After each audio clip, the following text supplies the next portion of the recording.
দাদা বলো। হিন্দুদেরও নানি থাকে, হুম? হিন্দুদেরও নানি থাকে। হিন্দুদের নানি, হ্যাঁ থাকবে না কেন, সবারই নানি থাকবে। আমাদের তো দিদা নাই, আমার দিদা আছে। একই কথা মা, সবাই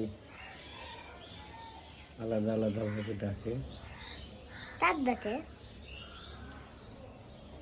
আবার দাদাকে দিদা বলে, নানাকে নানাকে দিদা বলে, নানারও দিদা, হুম, নানিকে ঠাকুরমা বলে,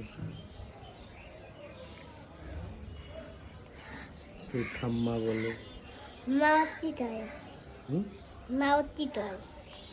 মাকে তো মা বলে, হিন্দুদের মা বলে, আমরা আম্মু বলি। ওরাও আম্মু বলে, বিভিন্ন জন বিভিন্নভাবে বলে। আমাদের এলাকাতে একটা হিন্দু মেয়ে আছে, হুম? আমাদের এলাকাতে হিন্দু মেয়ে আছে। ওই মেয়েটা, ওর মাও তো এইটা থাকে, মানে মুসলমানও আলাদা, হিন্দুও আলাদা। সবাই মানুষ মা, হিন্দু মুসলমান সবাই মানুষ।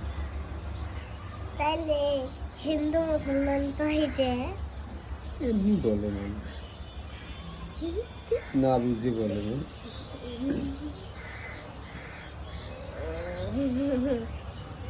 না, লেখো তুমি। দাবাত না। আচ্ছা নেই, আমি নেই।